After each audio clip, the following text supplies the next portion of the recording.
Et bonjour à tous, aujourd'hui petite vidéo pour vous parler de SPL3 Paradox.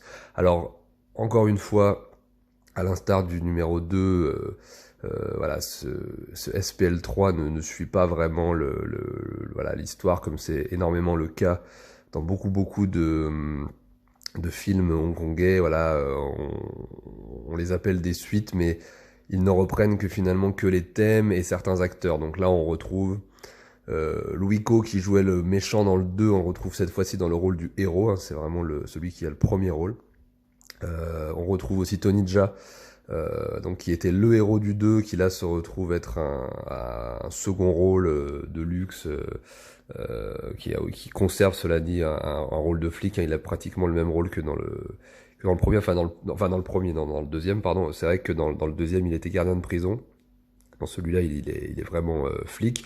On retrouve aussi Ken Lo dans un rôle similaire, quasiment le même rôle, et puis Gordon Lam aussi dans quasiment le même rôle. Donc voilà, c'est un petit peu une redite du deuxième au niveau de l'histoire. Ça reprend un petit peu le thème finalement du trafic d'enfants, trafic d'organes, trafic d'êtres humains, la corruption, etc., etc. Donc voilà, au niveau de la thématique et de la narration, on retrouve un petit peu, c'est un petit peu une redite du deuxième. Selon moi, il est moins bien réalisé évidemment que le deuxième. Pour moi, le deuxième, c'est vraiment celui qui est le mieux réalisé. Cela dit, on retrouve donc le réalisateur du premier, donc de SPL 1. À savoir que c'est pas vraiment des suites à proprement parler, hein. Ça reprend, comme je vous l'ai déjà expliqué pour la vidéo précédente, ça reprend souvent les thèmes et les acteurs, mais c'est pas à proprement parler des suites, hein. Voilà. Mais si vous êtes habitué au cinéma de Hong Kong et à ce genre de suite, vous voyez ce que je veux dire. C'est un petit peu comme les Tiger Cage, etc. à l'époque. Euh, mais on retrouve en tout cas le réalisateur du premier SPL, donc de Wilson Yip, et on retrouve aussi Sammo qui revient. Alors cette fois pas en tant qu'acteur, hein. Je vous rappelle qu'il était, c'était le grand méchant de SPL 1 qui affrontait Donnie Yen. Et là, on le retrouve à la place de chorégraphe. Et c'est vraiment pour moi le point fort du film. Ce sont vraiment le film a à peu près trois grosses scènes d'action. Enfin, une petite dans l'acte 1, une sorte de petit préambule très très courte, mais pour nous mettre un petit peu en haleine. Le combat numéro 2 dans l'acte 2 est vraiment un combat hallucinant où il y a donc Tony Jaa et Wu Yue, donc Wu Yue que vous avez vu dans The Brink et aussi dans Ip Man 4, qui est un acteur du continent qui est extraordinaire. Voilà, très bon acteur, beaucoup de charisme et qui est un très très bon pratiquant d'arts martiaux. Euh, qui là voilà nous donne voilà, grâce aux chorégraphies de Sammo, voilà, ils sont vraiment mis en valeur et le combat est hallucinant contre Chris Collins aussi. Voilà, Chris Collins que vous pouvez aussi retrouver en tant que champion de karaté dans Ip Man 4. Voilà, donc ils affrontent un peu Chris Collins et ses hommes ça commence dans un petit appartement, voilà, et ensuite ça continue sur les toits d'un immeuble, et puis ça va sur des marchés, etc. C'est une des scènes d'action et de kung-fu les plus hallucinantes que j'ai vues ces dernières années. Moi, je me souviens que quand j'avais vu SPL3 à l'époque, je l'avais vu pour vous dire, en allant en Chine, voilà, dans l'avion, et j'avais maté le film comme ça dans l'avion. Et j'avais été bluffé vraiment par vraiment la chorégraphie. Là, je revoyais Sammo revenir à la chorégraphie, aux scènes de combat, aux scènes d'action, et ça faisait vraiment plaisir. Et je me disais même, j'aurais même aimé en fait que Sammo réalise tout le film. Et ensuite, la grande scène finale avec là une grande place pour Louis Co, puisque c'est Louis Co le héros du film. Cela dit, donc il s'en sort très bien. Louis Co est un très bon acteur, il est très charismatique, il est très très bon, mais c'est pas un pratiquant d'arts martiaux et ça se voit. Et c'est vrai qu'il est énormément doublé, ce qui est logique. Cela dit, le savoir-faire et la maestria d'un Sammo Hung finalement nous fait croire que Louis Co, enfin le personnage en tout cas, sait vraiment se battre. Et ça, c'est un petit peu le génie qu'avaient ces réalisateurs chorégraphes de l'époque. C'est qu'ils arrivaient à nous faire croire à la véracité des mouvements d'arts martiaux, y compris chez des gens qui savaient pas pratiquer. Donc c'est en ça qu'on reconnaît vraiment un grand chorégraphe, hein, globalement. Je sais pas, je vous recommande des films par exemple comme House of Fury de Yuen Woo-ping où il y a aucun des acteurs ne sait se battre, hein, et pourtant on y croit parce que le chorégraphe est super bon, le réalisateur est super bon, et il arrive à nous faire croire que les personnages savent vraiment pratiquer le kung-fu. Et ça, c'est vraiment voilà, le génie des chorégraphes réalisateurs de cette époque.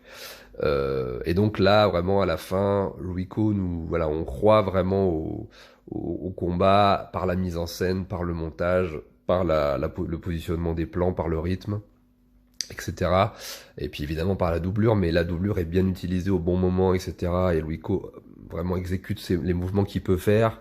Il a la bonne attitude globalement, et puis voilà, c'est un personnage à la fin qui est un peu comme une bête sauvage. Il a subi un drame terrible, et il nous fait vraiment rentrer dans dans cet état d'esprit. Voilà, donc extraordinaire combat de fin, même si alors à la fin il y a aussi Wu Yue qui revient, mais malheureusement qu'il y a un échange un peu trop court avec les méchants, et j'aurais préféré qu'il ait un petit peu plus de place pour le combat final. C'est d'ailleurs, ils auraient pu le faire, puisqu'à un moment donné Luiko est blessé et Wu Yue prend le relais, et ça aurait été bien qu'ils étirent un tout petit peu plus son combat et qu'ils lui mettent un peu plus de place. Et ça serait resté du coup dans la grande tradition des SPL, à savoir du polar, du drame, de la tragédie, mais une énorme place aux arts martiaux, au kung-fu et à la chorégraphie, et à ces acteurs-là qu'on met en avant. Je tiens quand même à préciser que les héros principaux des anciens SPL sont principalement des pratiquants d'arts martiaux, des vrais pratiquants d'arts martiaux, Donnie Yen, Sammo Hung, Wu Jing, Tony Jia, Max Zhang, etc. Même si, évidemment, Simon Yam était aussi le héros du premier. Enfin, en tout cas, il avait une grande place dans le premier. Et là, on revient voilà, à un type de héros incarné par Luiko qui représente voilà, plus un type d'acteur dramatique, acteur de polar. Et voilà, on s'éloigne un petit peu de l'acteur purement martial, mais cela dit, le film voilà, fonctionne très très bien. Comme j'ai dit, c'est vraiment une redite du deuxième au niveau de l'histoire, au niveau des thèmes. Mais Wilson Yip, qui est pas un réalisateur que je vénère, et je préfère largement Soi Cheng, mais cela dit, sa mise en scène est très efficace, il est très très bon, il y a des très très beaux plans par moment, donc il fait le taf. Le côté dramatique, l'histoire est très dure, encore une fois, on est dans l'histoire de trafic d'humains, trafic d'organes, trafic d'enfants, donc c'est absolument terrible. Moi, c'est un des trucs qui me touche le plus au niveau du drame quand je regarde un film. Je veux dire, à la fin, quand le personnage de Luiko est énervé et qu'il a envie de tuer tout le monde et qu'il se transforme en bête sauvage, c'est quelque chose que j'arrive facilement à ressentir dans ce genre de film. C'est une sorte en fait de vigilant movie, de revenge movie. Et souvent, ce genre de film crée chez moi une catharsis qui me permet de mettre à la place des personnages, parce que je trouve ça absolument odieux et dégueulasse et injuste. Donc souvent, quand le héros entreprend sa vengeance, j'ai tendance à aimer ça en même temps que le héros, quoi, à me transformer aussi. Il y a un côté bestial aussi qui prend le dessus.